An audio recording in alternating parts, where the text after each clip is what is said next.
બાપાઓ પોતાના દીકરાઓને સરસ ઉપદેશ આપતા અને કેવો બાપા ઉપદેશ આપે આપણા ગુજરાતી કવિઓના શબ્દોમાં સાંભળીએ।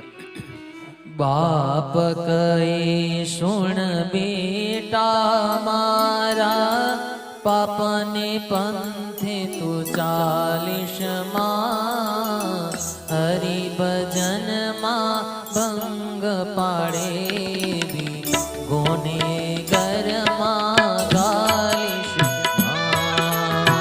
બાપ કહે સુણ બેટા મારા, પાપને પંથે તું ચાલીશ માં, હરિ ભજનમાં ભંગ પાડે ગોને ઘરમાં ગાલીશ માં।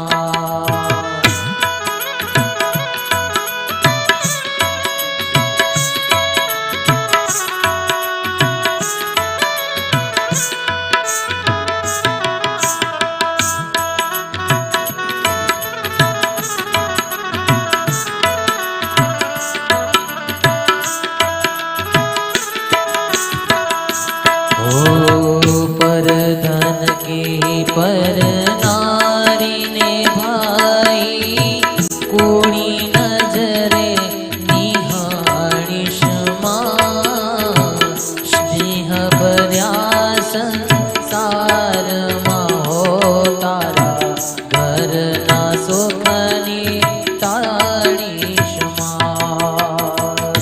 પાર કે નર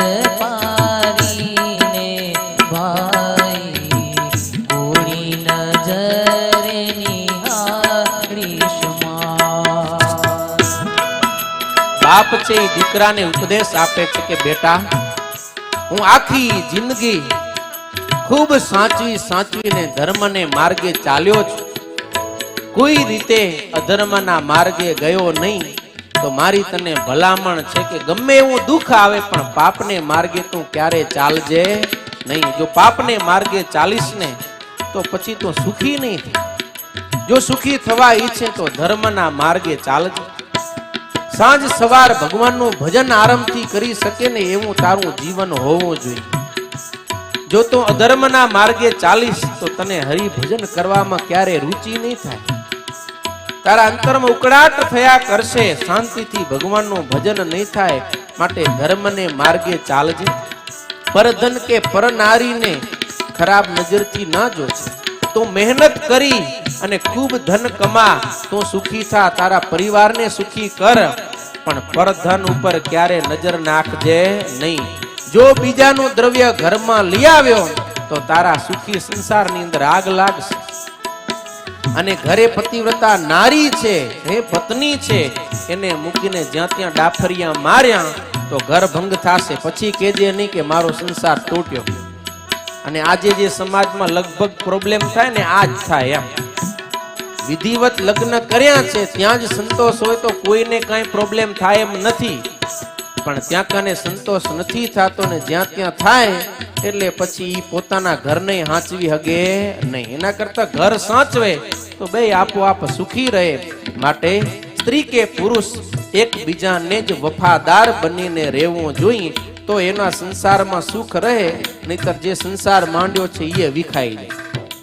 માટે બાપ એના દીકરાને સમજણ આપે છે કે ક્યારે તું અધર્મના માર્ગે ચાલજે નહીં।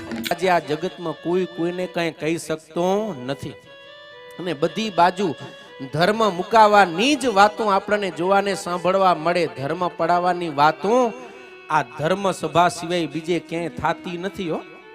હા, આ સ્વામિનારાયણ સંપ્રદાય છે કે જ્યાં કને આવા કરોડોના ખર્ચા કરી અને વિષય ખંડનની વાતો થાય, ધર્મ મર્યાદામાં રહેવાની વાતો થાય।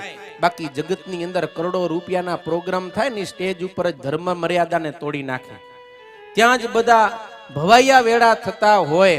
પણ જ્યારે આ એક સંપ્રદાયની અંદર ગમે એટલા ખર્ચા કરીને પણ કેમ ગ્રસ્તો ગ્રસ્તના નિયમમાં, ત્યાગી ત્યાગીના નિયમમાં રહી શકે, એના ઉપર કથા પ્રવચનો વ્યાખ્યાનો થાય અને વડીલ સંતો પોતાના આશીર્વાદમાં પણ એ જ વાત લાવે કે ગમે એવી રીતે આપણે ધર્મ મર્યાદામાં રહેવું જોઈએ।